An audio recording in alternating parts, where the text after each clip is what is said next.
to school to start, or do we start with? No, what? Let's just start now. I think that'll work fine, and then I'll join you in probably about 25, 30 minutes. It shouldn't be that long. Okay. Okay. So our first group will start right now. Yeah.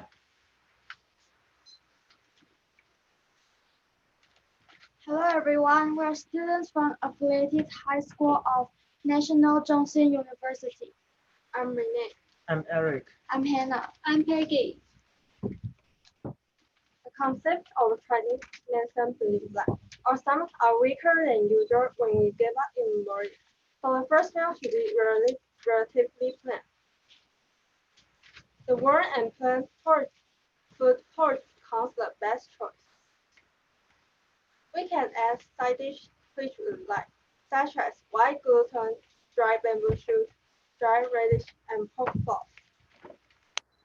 When we are sick, we also eat porridge for better digestion and to warm up our bodies. The instructions of porridge are simple and it can be customized, so it's one of the common dishes on our dining table.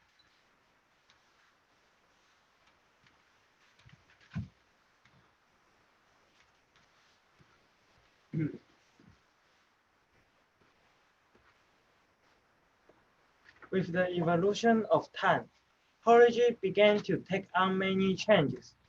There are two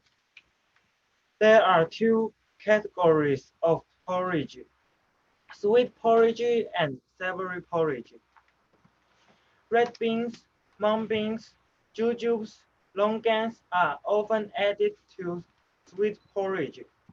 Sweet porridge is usually eaten on special festivals. For example, people eat Laba porridge on the 8th day of the 12th month on the lunar calendar. Bamboo shoots, mushrooms, lean meat are often added to savory porridge. The ingredients of savory porridge are very rich, so it will make you feel full when you eat it. Many people eat porridge at supper because they think it's good for digestion. So porridge is a good choice. And now I'm going to introduce sweet porridge. First, there is Laba porridge. It is said that the first person that made this porridge was the emperor of Ming Dynasty. Laba porridge is a kind of sweet porridge that contains variety of grains, such as red beans, sticky rice, and so on. And there's another porridge that is similar to Laba porridge. It is Baba porridge. Baba porridge is sold in cans nowadays. It has been popular since about 10 years ago. Most of the people in Taiwan know it and love it. Besides Laba porridge and Baba porridge, there's Millet porridge. The instructions and ingredients are really simple. All you need to do is to boil the yellow millet in the water. The less water you put, the stickier the porridge will be. Usually, people add white sugar to make it taste sweet. Next, let's talk about savory porridge. Take a porridge with pork and preserved eggs for example. Here are the ingredients you need. Ground pork 100 grams, preserved eggs 1, rice 2 bowls, water 800 milliliters, soy sauce half of teaspoon. There are 5 steps to making it. First, put ground pork and soy sauce into a bowl and wait for 10 minutes. Second, put the preserved egg. Second, put 2 bowls of rice and water into the pot and heat it. Third, slice the preserved egg into pieces. Fourth, when the water starts to boil, you have to put the ground pork in it and turn down the heat to low. Fifth, when the porridge becomes thick, you have to put the preserved egg in it and cook for 2 minutes. This food is very easy to make, so it often appears on our dining table. That is all about our porridge.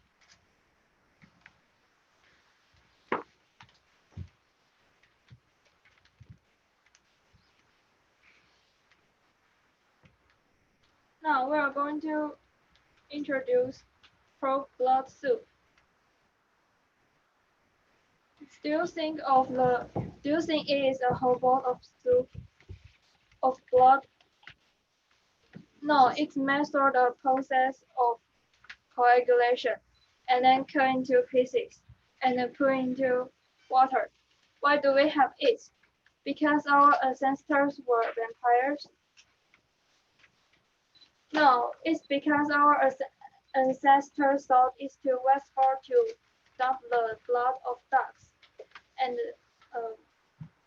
after the ducks are slaughtered, so they created this. But the duck blood is hard to coagulate, so it was replaced by pork blood, and thus the current pork blood soup. Speaking of soup, do you think of the soup as regular soup? It's actually quite different. The soup here is clear soup, like broth. It's not as thick as corn soup and may look like water to some people. Next, we are going to introduce how to make it. Prepare 600 grams of pork blood blacks, 250 grams of mustard, 8 to 10 slices of ginger, 1 stalk of leek, some pepper, and 1,200 milliliters of chicken broth. Then we can start to make pork blood soup. First, wash blocks of pork blood, mustard, ginger, and leek. Second, shred mustard and ginger. Then mince leek and dice the pork blood blocks. Fourth, put pork blood blocks into boiling water until the colors of pork blood change. Then take it out from water. Fifth, boil a pot of chicken broth. Then put mustard and ginger into the broth. Finally, put the pork blood blocks into the broth. Then cook the pork blood soup for 2 or 3 minutes. Then add leek and spice. Pork blood soup has a smooth and silky texture. People also call it blood tofu because the pork blood inside looks like tofu. It tastes bittersweet and also has a special flavor. Some people might not like it though, but not everyone eats it because of its flavor. Pork blood soup can cool you down under the hot weather. Its effect also includes the boost of your immune systems and anti-aging effects. Moreover, it is the food with most iron supplements. All these reasons make pork blood soup a delicious and healthy choice. Thanks for your listening. Do you have any questions? So if you have questions for us, we'll be taking questions right now before we move on to our next presentation. And a quick wrap up, a quick summary would be the pork blood soup, the porridge. What else did we talk about? Okay, so we presented on pork blood soup and porridges, different kinds of porridges that people enjoy in Taiwan. And if you would like to ask questions, you can type into the chat box, or you can unmute your mic if possible at all.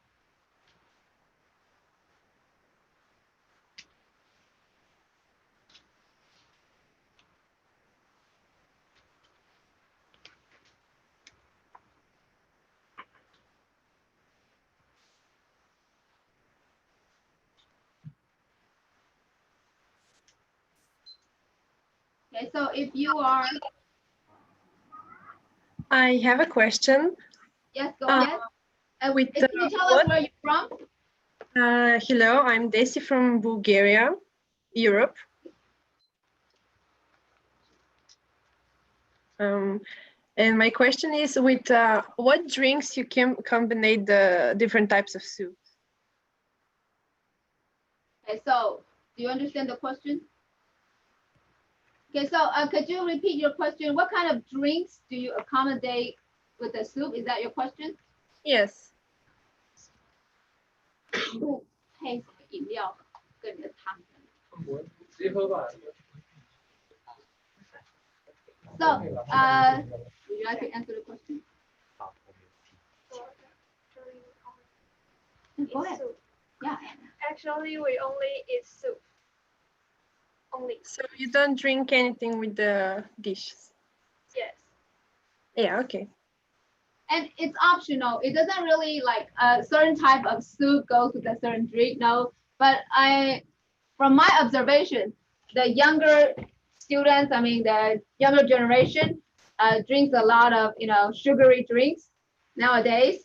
So, for example, in Taiwan, the tea shops are popular because they produce all kinds of delicious flavors of tea that the students enjoy, and it's made right there and then for the customers. And also students also here also like the soda drinks as well. So it actually varies. The preference is quite different among the individuals, and it's mostly individual preferences. It's not like which drink goes with which soup. Does that answer your question? Yes. Thank you for your question from Bulgaria. Any other questions?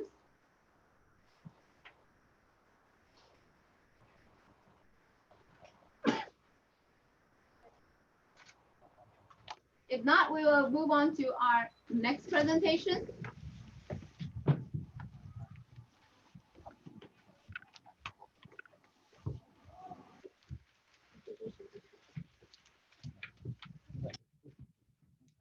Our next presentation is about braised pork, rice, and beef noodles, right? Okay.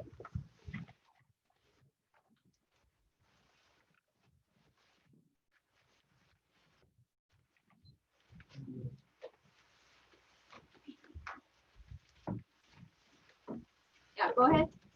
Hello everyone. We are going to introduce Taiwan's main dishes. My name is Sam. My name is Brian. My name is Jim. My name is Jason. My name is Howard.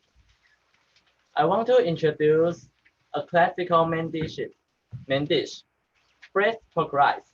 Its main ingredients include ground pork, which is made from pork belly, shallots, and minced garlic.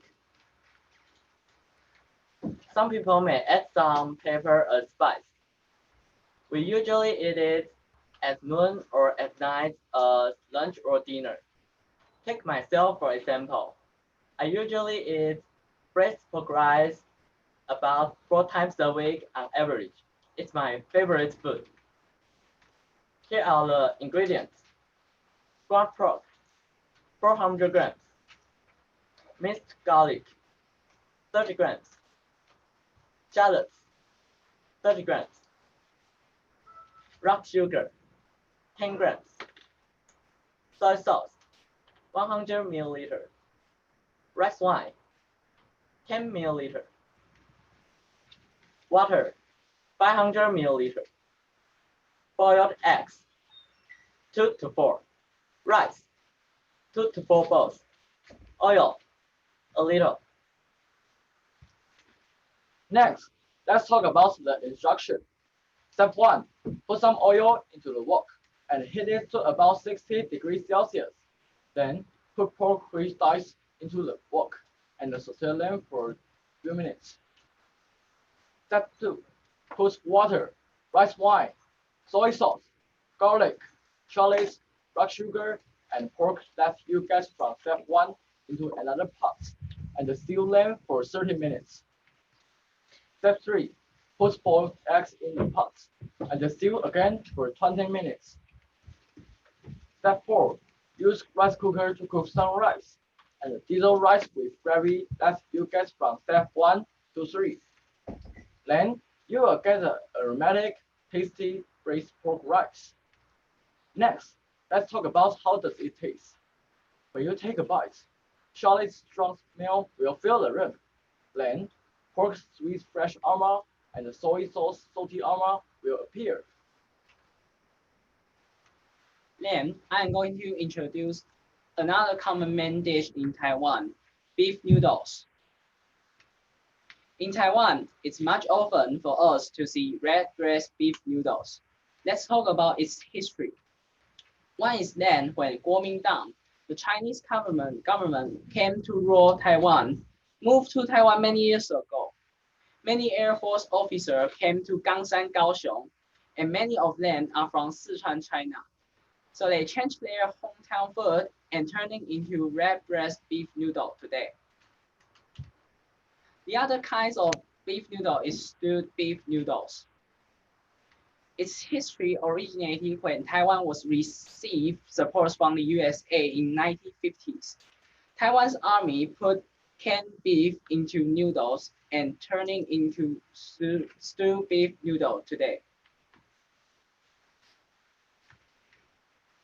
Now, I will introduce how to make a bowl of red breast beef noodles.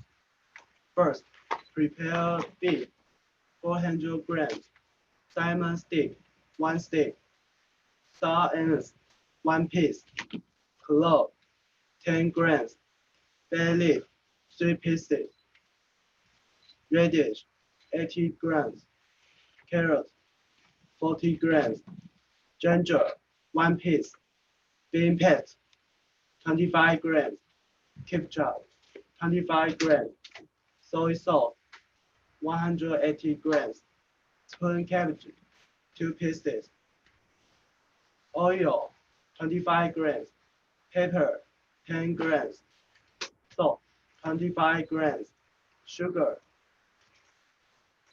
15 grams, noodles, 2 bowls, water, 1,000 grams, spring cabbage, 1 piece, chopped green onions, 10 grams.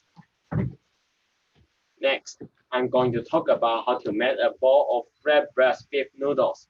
Step 1, put beef, ginger, oil into the pot, and then put the spices into the pot too. Step 3, put bean paste, ketchup, sugar into the pot, and put soy sauce, water, radish, carrot into the pot too. Then boil these contents. After some moments, reduce to low heat and simmer it for an hour. Then add salt and sugar. Put these contents, chopped green onions, some cabbage into the noodles. Then you will get a bowl of red breast beef noodles. The red breast beef noodles is just a little bit different from another beef noodles, the stewed beef noodles. It's different from the soup and the spices. Next, I'm going to talk about the taste of the beef noodles. The red breast beef noodles taste a little bit spicy and full of the red breast flavor fragrance. The stewed beef noodles taste lighter than the red breast one. Both of them use the same type of noodles. It tastes bouncy and won't stick to your teeth. And then I'm going to talk about where can you buy the beef noodles. Beef noodles is the popular food in Taiwan. It usually costs $4 at night markets or noodle shops. And you can choose the type you want. Thanks for listening. Do you have any questions?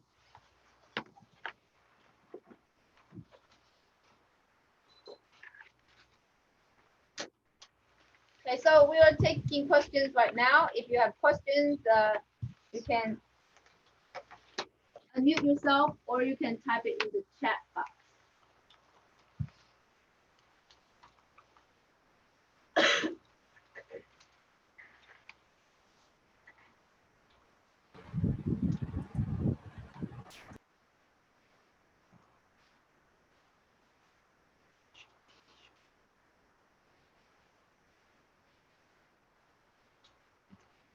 So if you have a question, you can unmute yourself. And we are joined by a number of students from around the world. And we also welcome you to tell us the situation over at your hometown and your school, and also whether you are actually going to school physically, being there physically present at your school, or are you taking virtual classes and doing the video conferencing from home every day? We'll be interested in talking about later.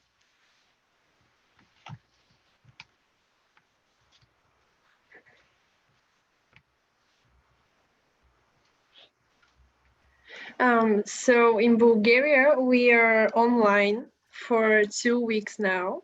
And in Wednesday, we are going back to school. Wow. Can we ask what grade you're in? Ninth grade. Okay. Yeah.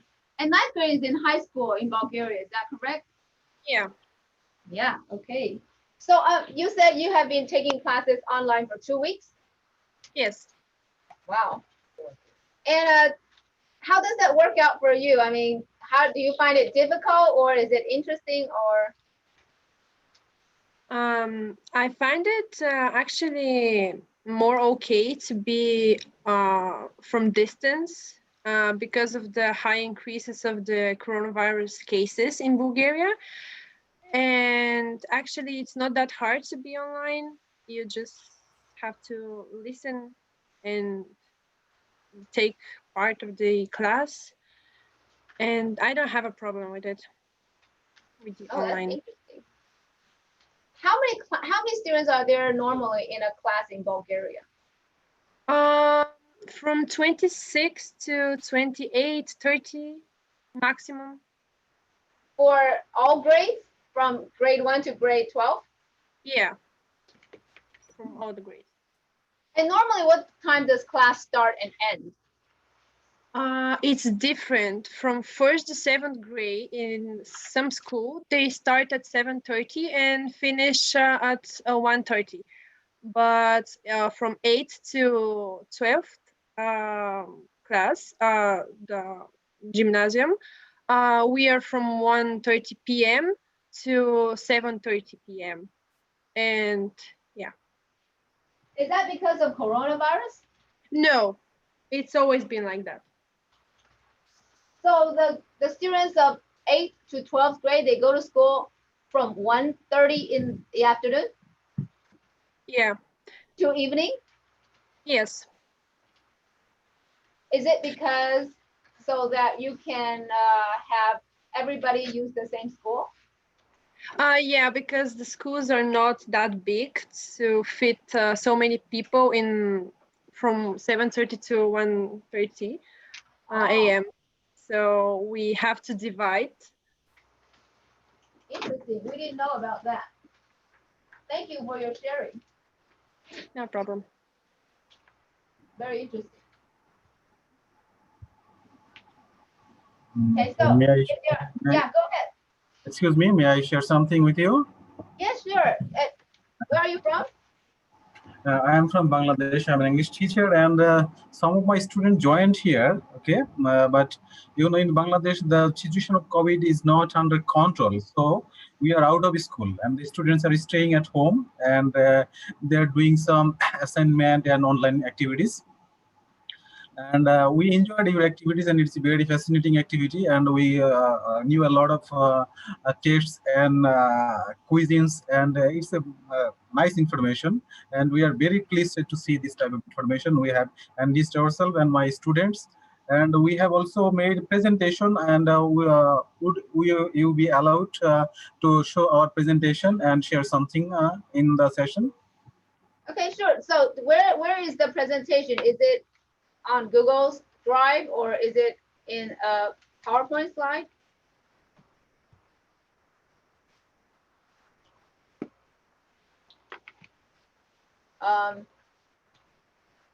Where do you have the slides, or do you have the? Will you be showing the contents from your site? The contents is with me, and I have saved it in my laptop, and I can share from here. Okay, shall I share the screen? Sure. Yes, go ahead, please. Okay, thank you very much. And we had a session with a school from Nepal, and we shared some activities, and the students also took part in the session. Okay, let's see. Okay. Excellent.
Yes, we are able to see your slides right now. You may begin whenever you're ready.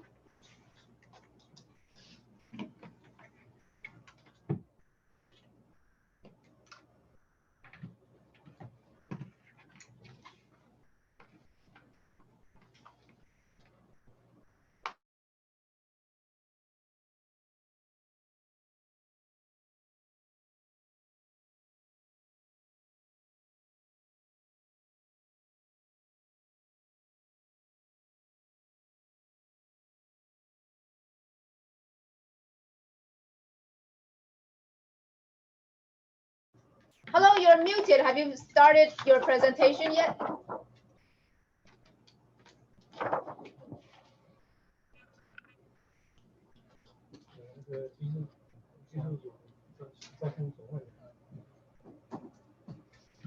So you need to unmute, because if you have started, we're not hearing you. We are seeing your slides, but we are not hearing anything from your side. Please unmute, or can we unmute them?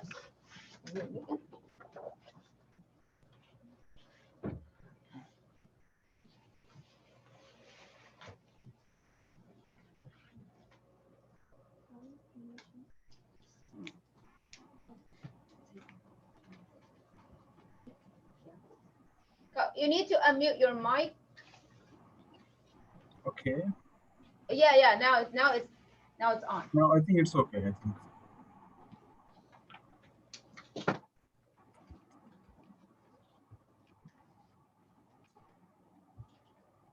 Okay, now you have to share your slides again. Okay.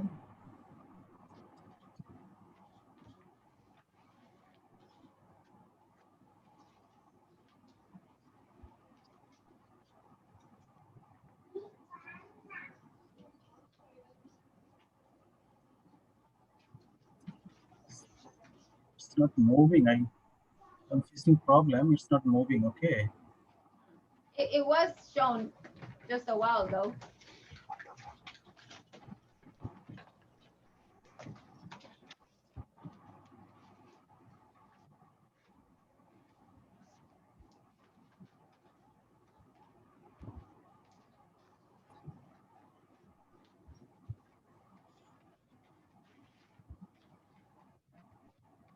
I'm sharing again.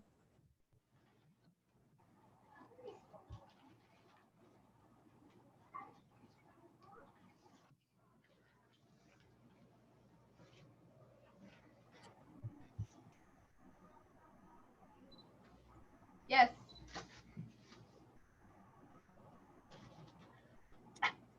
We can see your slides now. Can you check your mic? Yes. No, I have solved the problem. Audio and visual both okay. You may begin. Okay, thank you. I'd like to request Rimjim to explain the slide. Okay, Rimjim is here. Is Rimjim here? Yes, sir, I am. Okay, explain just main point. Okay. Okay, hello everyone. If you don't know, my name is Sadia Rimchim and I'm from Nangunj Ideal School, Bangladesh. So some of my juniors in 2019 made this presentation. and we wanted to just share this presentation with all of you. So in the first slide, you can see there is a slide about healthy food, and healthy food is very important in our life because it is the main source, the main thing in our basic necessities. So the main theme of this slide is food for thought. And what does food for thought means? Food for thought means any kind of food, any kind of digestible food that can result or invest in our thinking. In Bangladesh, most of the people are actually poor and they cannot afford 3 times food in daily basis. So healthy food is very important for them, and how we can just help them to, or just inspire them to have healthy foods instead of junk foods or unhealthy foods or not nutritious foods. So next slide, please. So over here, we can see the food pyramid, and in our primary sections and in our secondary sections, we have learned about the food pyramid. And over here, it just explains that what sort of foods or what sort of nutritious foods we should have the most. In the last or in the bottom of the pyramid, we can see the vegetables and fruits. After that, we can see some whole grains, which is rice, and in our country, which is roti or bread, which we like to eat. And then we can see the protein, and then there are spices and dairy items, also some drinks like tea. And then we have some things which we should avoid, like oily foods or sugary foods, or the foods that have really rich carbohydrates or flour, like pasta, grains, or really high produced potatoes, etc. So in the next slide, please, sir.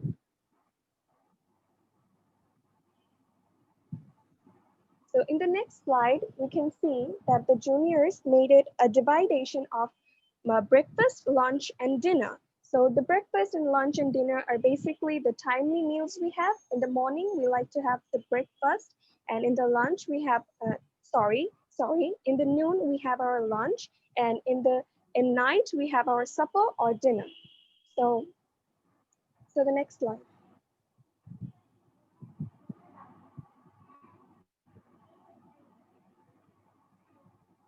So there are some kind of healthy foods which we have divided into our timely foods. So in the breakfast, we like to eat really not that much high enriched, but really light foods, and basically from around 7 a.m. to 8 a.m. and we eat those things.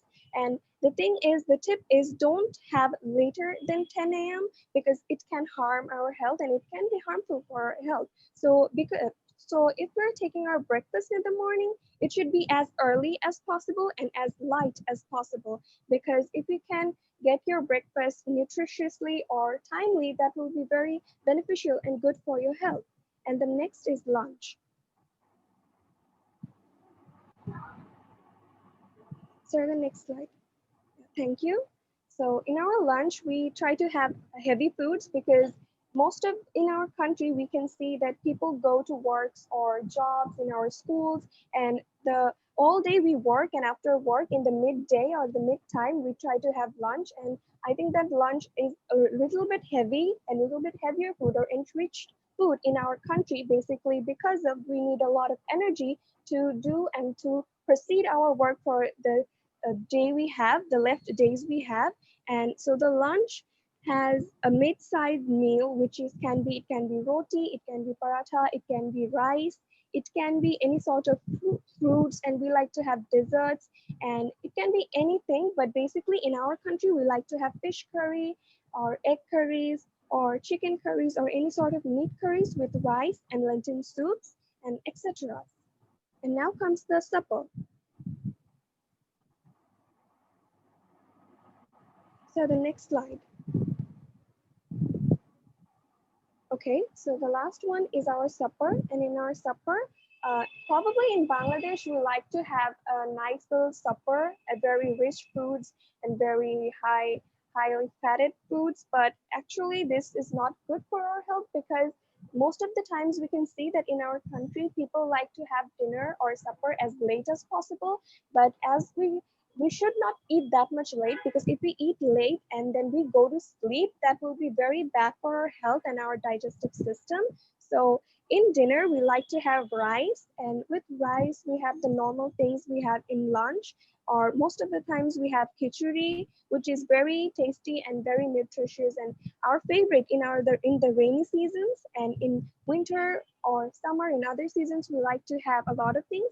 But over here, I want to add something that we like to eat, like achar, which is like the pickles, the mango pickle, or any pickle, or we have the dried fishes, lentil soups, any sort of bharta. If you don't know what bharta is, it's something like a mashed potato or a mashed vegetable. It can be also a spice which is mashed, and we like to eat with our rice, like flavoring the rice and then having it. It's a very tasty and a very famous and popular food among everyone. Actually, everyone likes to eat it, and we also love it. And in our dinner, we try to have very high in rich or very low, and not that much light, because we are actually tired after the whole day of work, and we like to have something good in our dinner. So the next slide, please, sir.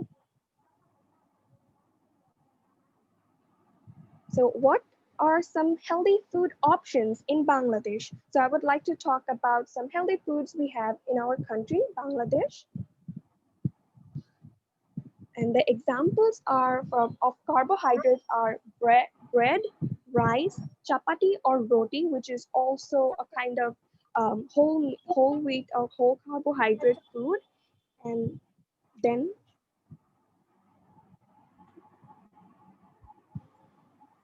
so the next slide. And then we have some examples of protein. Over here, it is said fish fry, but I'm so sorry for that. It will not be fish fry. It will be the dried fish. So sometimes we like to have fish fry, fried chicken, any sort of meal which is halal actually, because our country is a religious country, and over here all sorts of religious people live, but some of the people who are Muslim like to eat cow meat, and most of them like to eat fried chicken or fried fish. And then fish curry is very popular, because in our country the culture of fish curry and rice, or fried fish and rice, is from a very past, and it has a wonderful history, and all of us like fishes in our country, as our country has a lot of ponds and rivers. So we have a huge source of fishes, different varieties of fishes, and versatile taste and very different taste, and fish curry is very popular. And then we have dried fishes. As I said, we have a nice amount of fishes and in our country, so we like to dry those fishes and then have them with a different taste, with a very salty taste. So the next slide, please.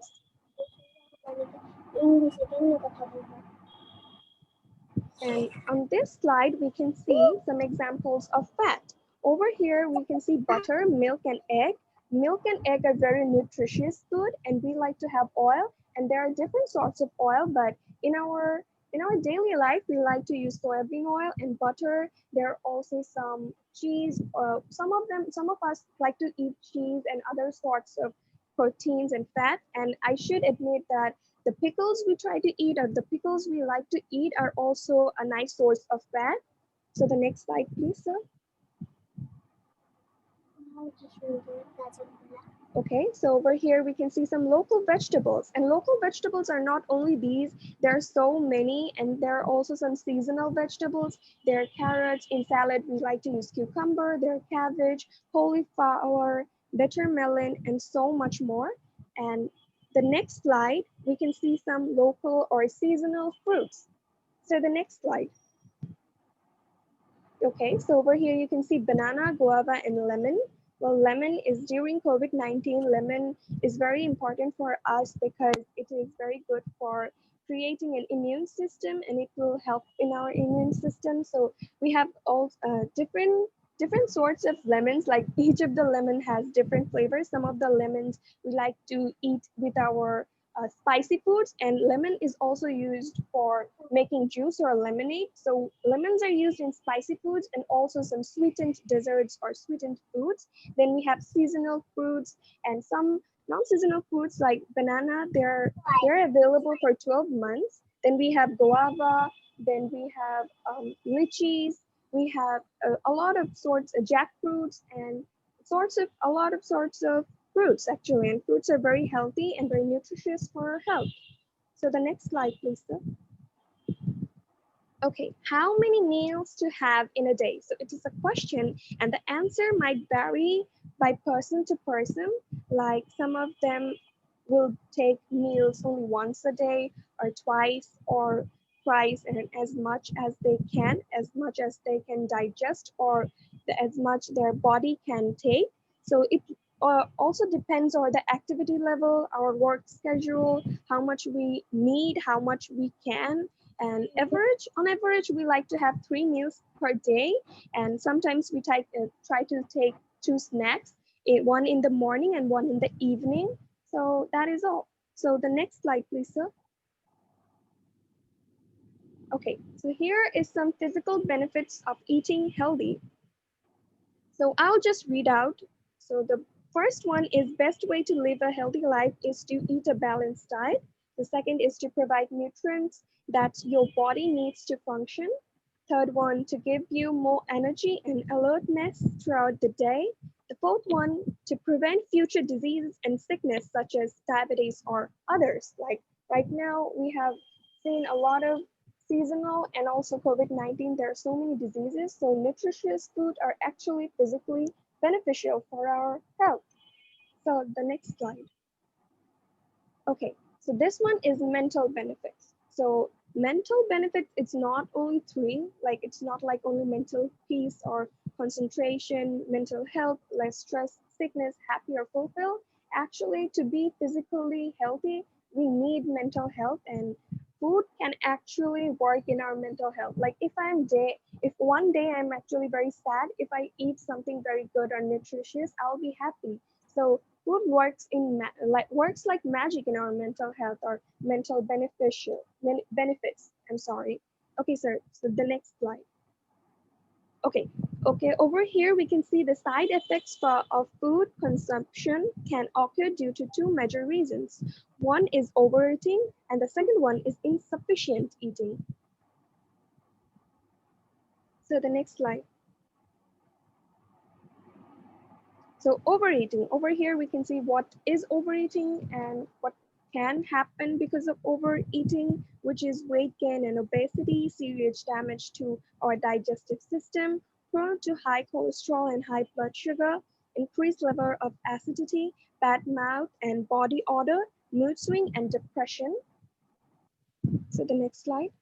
And another is insufficient eating, which is fatigue, getting ill more often, hair loss, reproductive difficulties, constantly feeling cold, and impaired growth in young people. So the last thing the juniors wanted to say is eat healthy, feel healthy, and be happy. So thank you so much for seeing this presentation and listening it. So I didn't prepare that much because the juniors made the presentation, and I just wanted to give an overview to you guys because they are not over here. So I just wanted to talk as much as I can and just describe it. I'm sorry if any problem or any mistake if I've done it. So thank you so much for listening. Thank you. And thank you so much, sir. That was an excellent presentation and very well prepared. Thank you so much. Do we have any questions? Are you taking questions? Yes, sure. Any questions? Yeah. We have a question from Taiwan. In Bangladesh, do students bring their own lunch to school, or they just eat the lunch in the students' cafeteria? Okay, so this answer differs because most of our schools do not have a cafeteria, and most of the kids or students do not like to eat their midday lunch. So they like to starve and play the whole tiffin break. So some of them bring food. If you ask me personally, no, I don't, because in my family, everyone is working and I do not have time to make my tiffin or lunch. So I will say that students of cities, if you ask for cities, in cities, you will see students are not bringing their lunch. Most of them try to or like to eat outside or from their cafeteria. But in villages, the school time is actually very less. and they like to go to their home and take their lunch or their midday supper.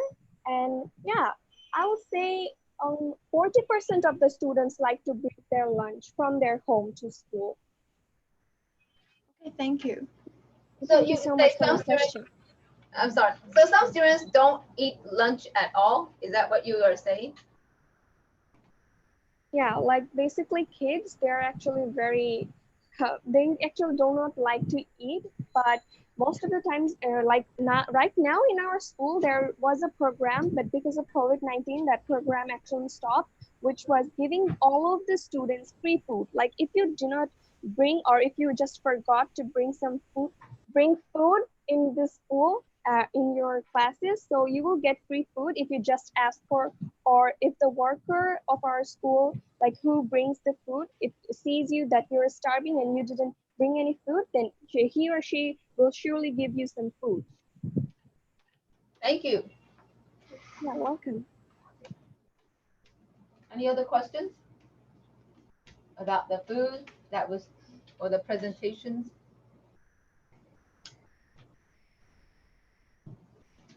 I still have a question. Yeah, go ahead. In your presentation, you mentioned that actually you don't eat breakfast later than 10 a.m. and I was wondering why.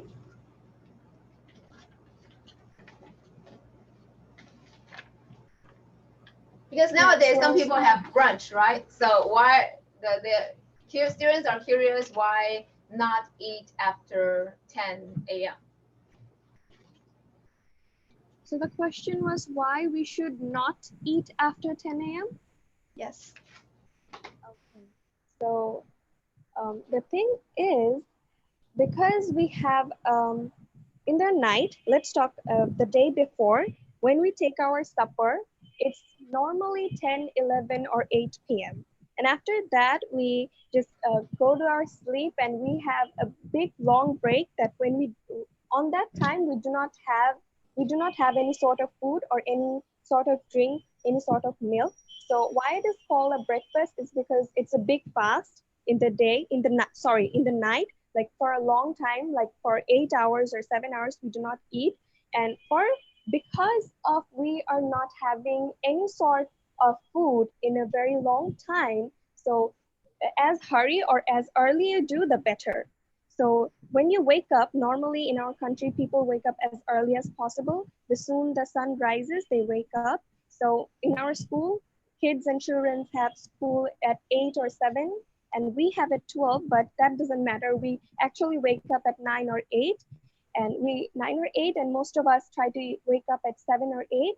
So as early possible. So if we take breakfast at 10 a.m., that will be very good because we were not having any food and we were hungry, and in our digestive system, there can be any sort of problem because for a long time, we didn't had anything. So that can be very bad and very harmful for a long term. Like today I will see no harm, or today I will see no side effect, but after a long time, I can see that my digestive system has a problem. Why? Because I like to, or I used to have my breakfast delayed or late as possible. So that is not good. It's only because that it can make you in harm for a long term. And only because of that, we should try to help, like try to take the breakfast as soon as possible, like before 10 a.m. So that is why I said that.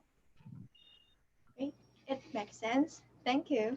Thank you. Okay, I just tried to answer. You're welcome. Any other questions for other sites?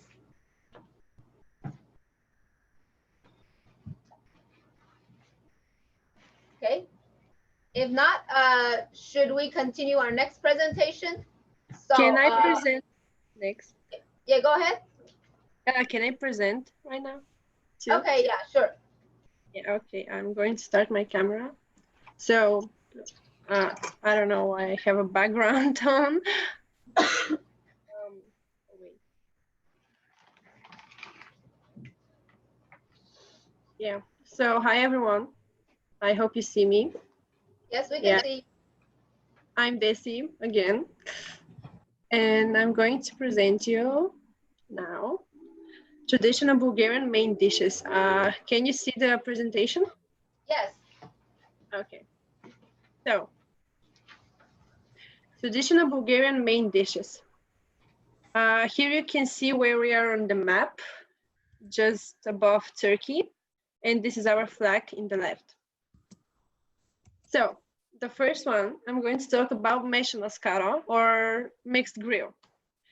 So, the meshana skara is the holy grail of Bulgarian food, especially if you love meat. The mixed grill includes the classic kebabche and other meats like küfte, meatball, and sausages of pork, meat, and pork steak.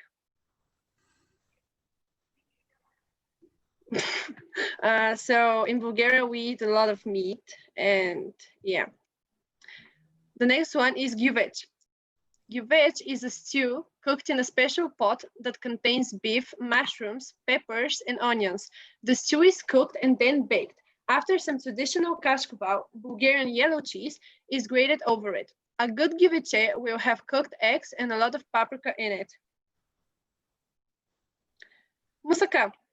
The basic version that is the most famous in Bulgaria consists small cubes of potatoes mixed with pork meat and then covered with a mixture of eggs and milk and baked. It can be served with yogurt. Next one is poleni chushki, or in English, stuffed peppers. It's pretty much what it says, green or red peppers stuffed with minced meat and rice and then baked. Sometimes the peppers are topped with a seasoned tomato sauce or whisked eggs. Another variation of stuffed peppers is fried peppers stuffed with cheese and whisked eggs. Here you can see. Kapama. Kapama consists of sausages, chicken, veal, rabbit, and other types of meat that are cooked on a slow fire, 4 to 5 hours, and spiced with various spices, such as red and black pepper and bay leaves. The meat is cooked in clay-sealed casserole. It is mainly prepared in the region of Bansko and Rozlog. It goes very well with our traditional alcoholic drink, rakia, or in English, grape brandy, and shopska salata, which is shopska salad. So I'm going to give you the recipe about the beef Tas Kebab. So the ingredients are beef and tomatoes, 800 grams, red or white wine, 2/5 cup or 100 milliliters, bay leaf, salt, sugar, black peppers, oil, 2/5 of a cup, 100 milliliters, and 1 tablespoon of flour. So how to cook it? Cut the beef into rectangle pieces. Place them in a pressure cooker. Add the red or white wine, the flour mixed well with the tomatoes, bay leaf, black peppercorns, salt to taste, a pinch of sugar, and the oil. Pour water up to 4 finger swirls above the product. Boil on high heat for 10 minutes, then on medium for another 40 minutes. Served with rice or potato puree. And it's my favorite dish, personally, and it's very, very delicious. So thanks for watching. Do you have any questions? Questions for Bulgaria? Yes. I have a question. Loud and clear, thank you. Oh. I have a question. Is that the Bulgarian food culture has affected from the nearly nation like Turkey or Russia, or yeah? Yeah, actually, because we were part of the Turkey Ottoman Empire for a lot of time, we have a pretty similar kitchen, like our sweets and some of the candies and main dishes. And yeah, actually kebab, I think they have in Turkey too.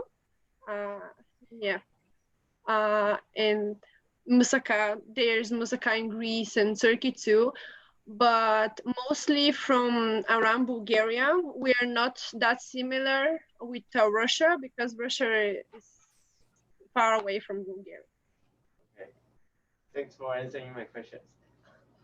No problem. Any other questions from other side?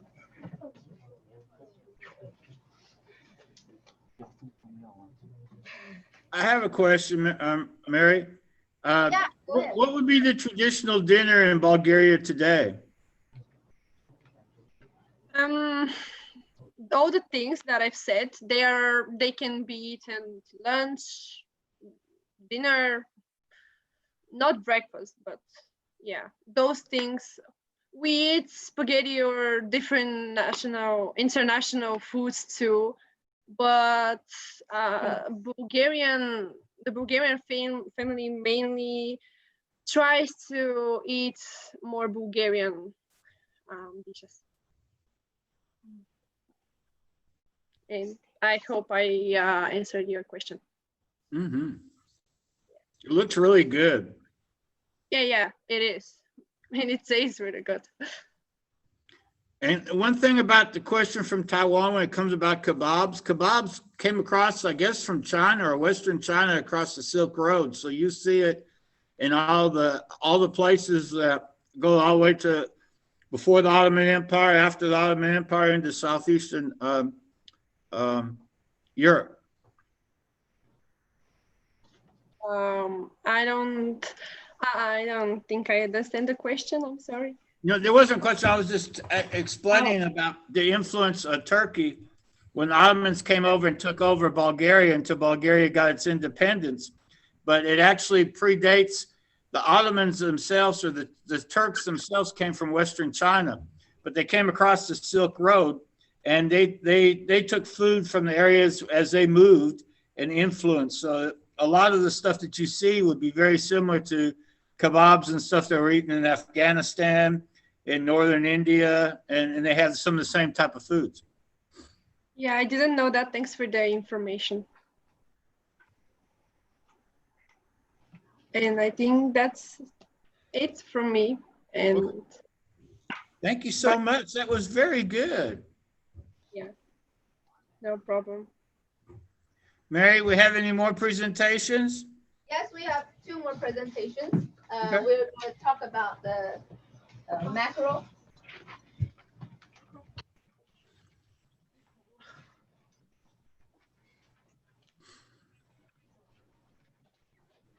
Yeah, you can begin.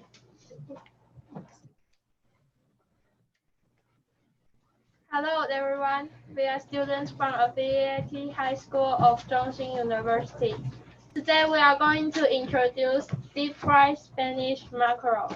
I'm Kayla. I'm Andrea. I'm Allison. I'm Lisa. I'm Ray. Deep-fried Spanish mackerel is usually sold in Tainan, a city of southern Taiwan. It is a snack for people poor, so you can buy it at a low price.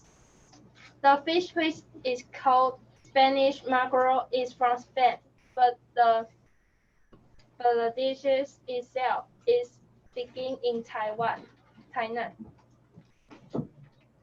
When you come to Taiwan, you may be landed at Taoyuan, and then you can take the train to the southern of Taiwan, and then enjoy the delicious Spanish mackerel. Next, we are going to introduce nutritious substances. Deep-fried Spanish mackerels has a lot of valuable nutritious substances. The following are what deep-fried Spanish mackerels contain. DHA and EPA are from fish oil.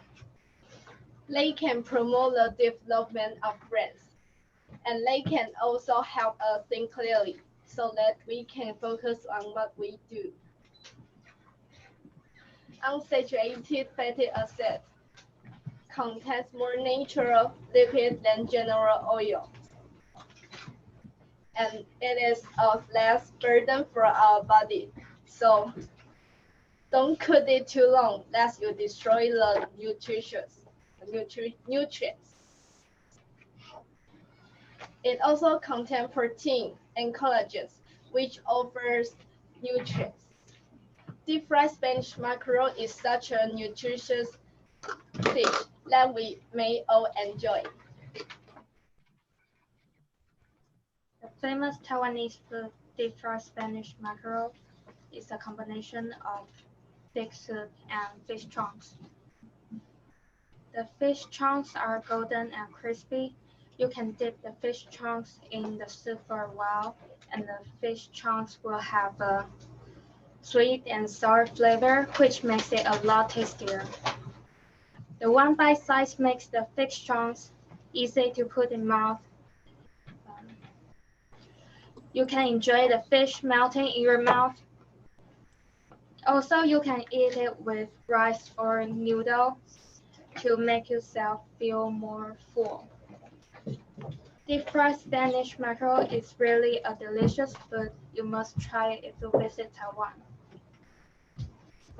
After knowing so much about deep fried Spanish mackerel, I think you must want to ask how much it costs to buy a bowl of deep fried Spanish mackerel. It costs about 60 to 70 NT dollars.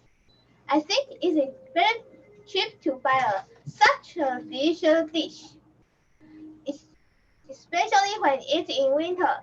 Eating a bowl of deep fried Spanish mackerel could not only warm up your body, but also your heart. And in this bowl of deep fried Spanish mackerel, there is also the kindness from the chef.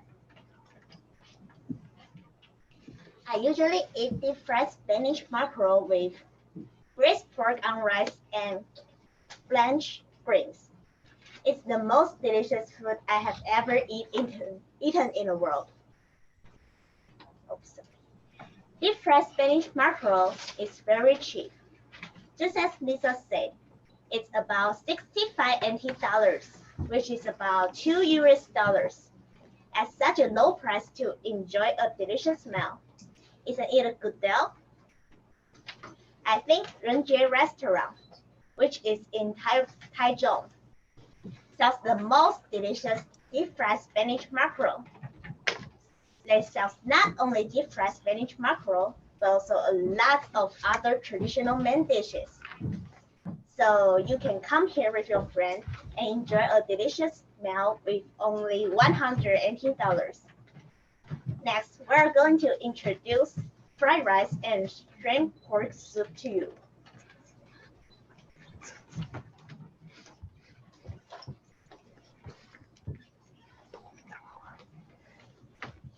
Now I want to introduce Taiwan's traditional food.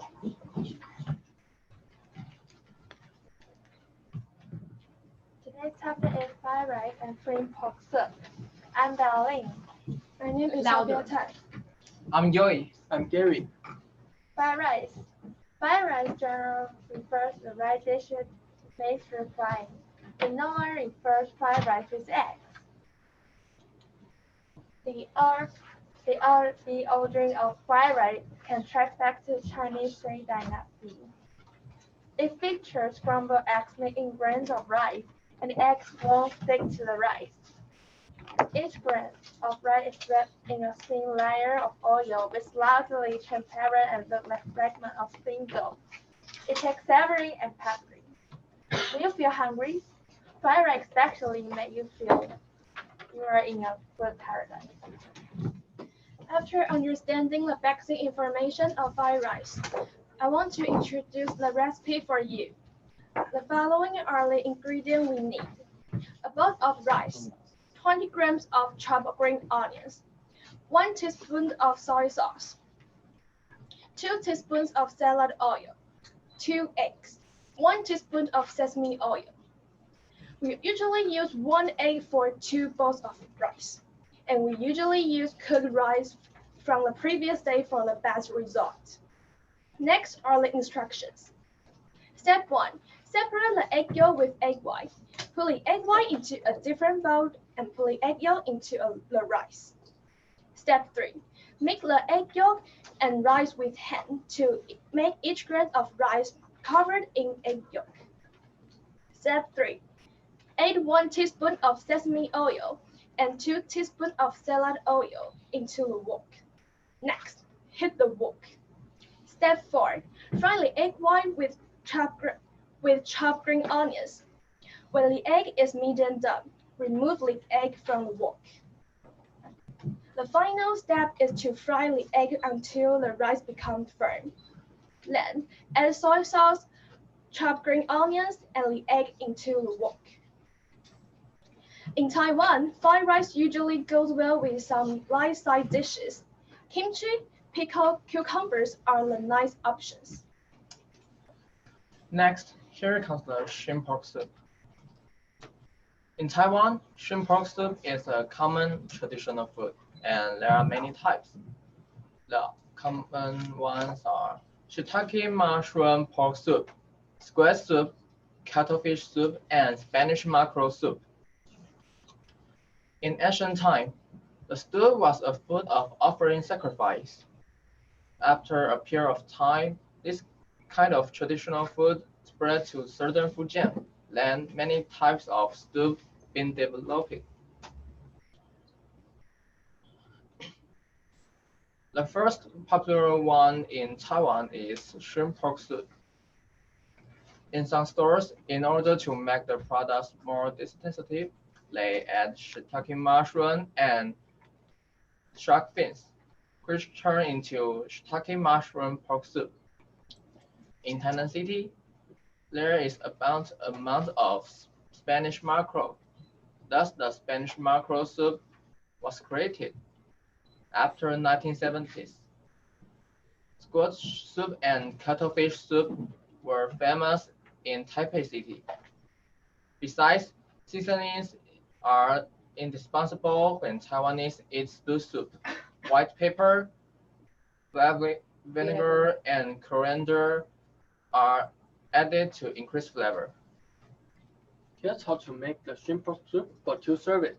You need lean pork meat 300 grams, 3 spoons of soy sauce, half spoon of sugar, 1/4 spoon of white spice powder, 1/5 spoon of pepper, a spoon of rice wine, fish paste 300 grams, garlic 5 petals, 3 slices of ginger, 1/5 spoon of sesame oil. Step 1.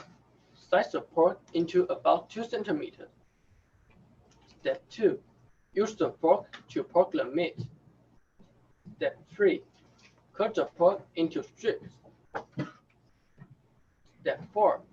Mix the meat, soy sauce, sugar, white spice powder, pepper, ginger, garlic, rice wine, and sesame oil. Then put the contents into a refrigerator for 3 to 4 hours. Step 5. After the meat is marinated, mix the fish paste with the meat. Step 6. Add some soy sauce to its color. Step 7. Boil a pot of water and put in the strip of meat one by one. The delicious shrimp pork soup is completed. That's all. Do you have any questions? That concludes all the presentations from Taiwan. Do you have any questions? Yeah, what does that taste like, Mary? Which one? Let's go with the Spanish mackerel first, and then the second one, if you could. So how does the Spanish mackerel taste? Okay, Miss Huang. Yeah, you're the one who strongly recommends Spanish mackerel. The Spanish mackerel is kind of fried fish, so the cover outside tastes little crunchy and crispy or crispy, crispy, and add into the soup is like. That's like probably like dipping, I don't know, small pieces of fried chicken into a thick soup.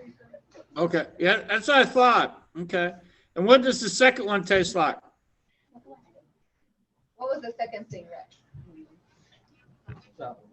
Fried rice. Fried rice. Okay, so fried rice. Have you had those in the States or anywhere else? Yeah, our fried rice is a lot different for some reason. We still make fried rice that kind of looks just like regular rice for some. I think somehow or another we lose something in the translation when it comes here to the States. Huh.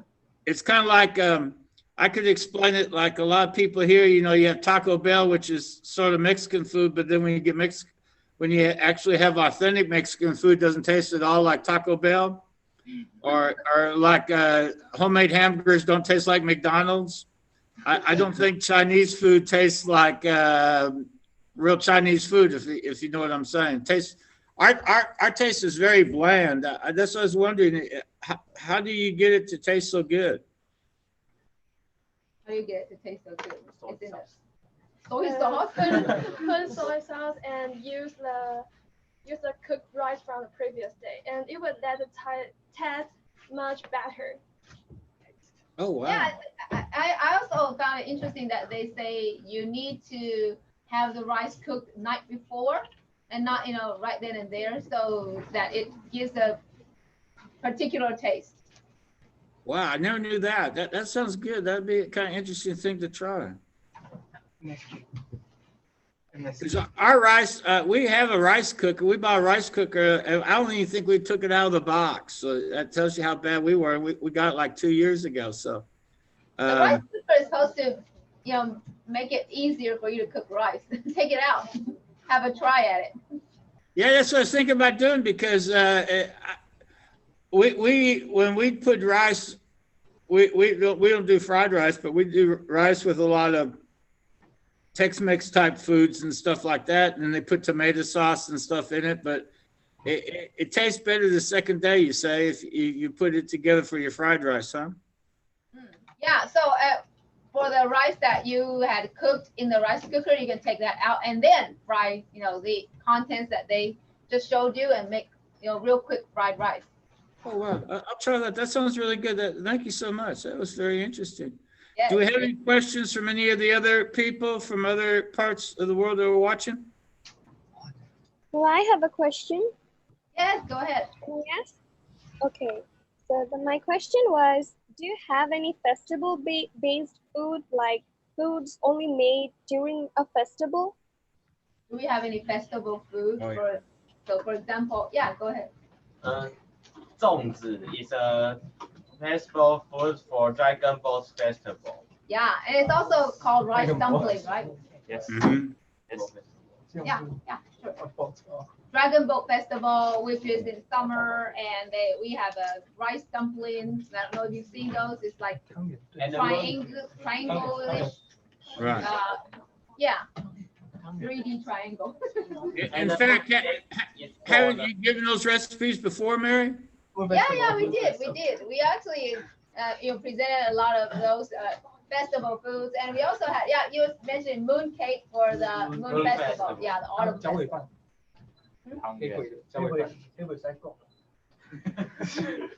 Oh, I saw also, tangyuan is called rice dumpling or sweet rice balls. Rice balls. How about for the New Year?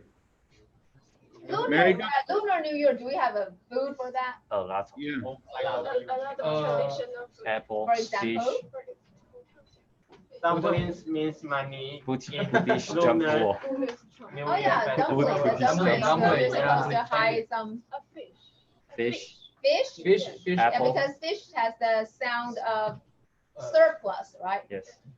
It's Orange. the same sound for it in Chinese. So if you have fish on your table, it means you have surplus, you have a lot of food for the following year. Oh wow! Like in Texas, we have to have black-eyed peas for New Year's for good Really? luck. What does that stand for? You eat black-eyed peas, you're supposed to have good luck or wealth in the next year. Black-eyed peas. Yeah. I wonder if we have those. Believe me, I think it's started by the black-eyed pea people to get rid of their things because there's no taste to them. But it's a custom, I guess, came across the southern United States. Black-eyed peas were a staple crop, and then I don't think they're served a whole. It almost tastes like a pinto bean than a pea, but they're about the size of a pea, but taste very flat like a bean. Interesting. It's nothing to write home about. It's just they sell a whole lot on New Year's, for our New Year's. How about the person asked the question? Do you have festival foods where you're from? Yes, we have, especially in our Bangla New Year, we like to have wet rice with hilsha fish fry and a sort of a chili. So how it is made? The thing is, before the New Year, the day before the New Year, in the night, you have to cook some rice, and you have to have a pot, and you just drop those rice in the pot, and you have to have water, like all the rices are wet. So what it makes that the whole night the rice is wet. So in the morning when you eat that rice, it's really cold. And in our country, the Bangla New Year is during the summer. So in the summer, you have something like cold rice. It's very good for your health.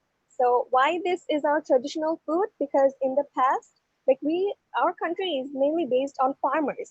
Like farmers like to go to farm during the summer, and on the summer, the scorching heat of the sun is not good. Like they don't like it. So they like to eat cold rice. Only because of that, we have wet rice.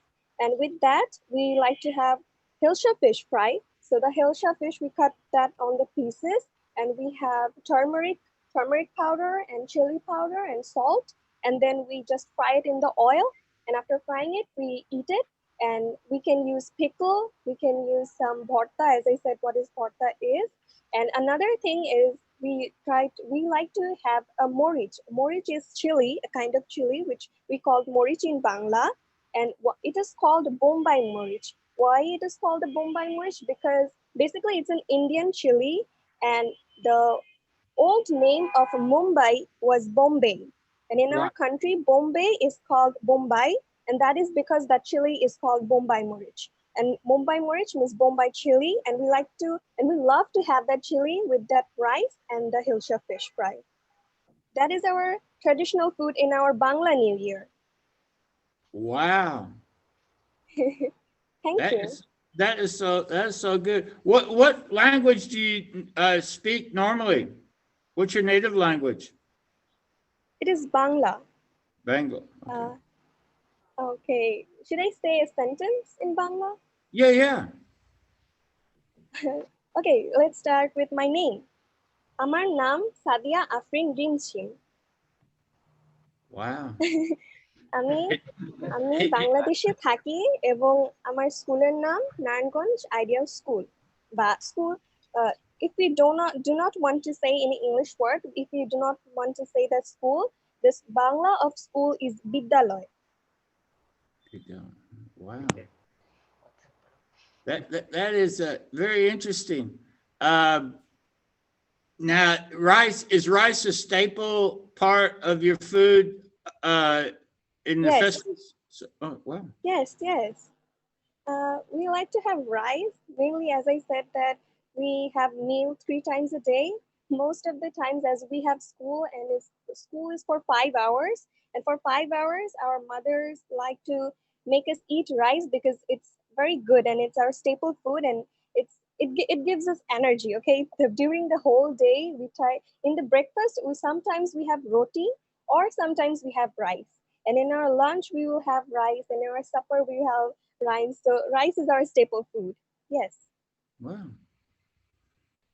That's interesting. Now, Mary, you guys, how much will you eat rice 3 times a day too, or no? We eat rice 3 times a day. No. Almost. Some say yes, some say no.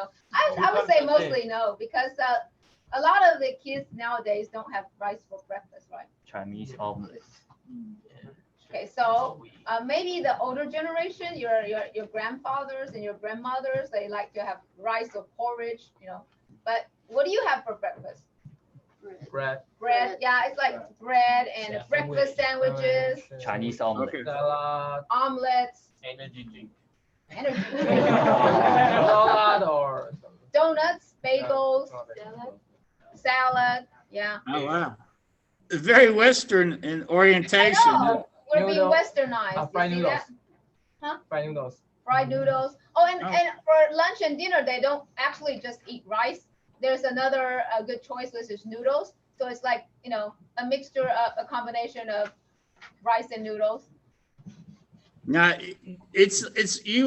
when you eat your rice, it's all separate bowls, right? The rice is in one bowl, and then the other pieces, and you put together in your bowl, or do you put it all together in one bowl and serve it like that? So this is one thing that's interesting, because in Korea we saw that they like to actually stir and mix together all the contents together. And in Taiwan, you have the bowl of rice, and then on top of that, you put the side dishes on top of the bowl of rice. Oh, you don't have a separate bowl, huh? Right. But when you're eating it, it's like you're having the rice along with the side dishes. So bite or 2 mouthfuls of rice with these side dishes, and you may have, I don't know, 3 or 4 side dishes. They could be vegetables, it could be fried meat or stir fried meat or anything like that.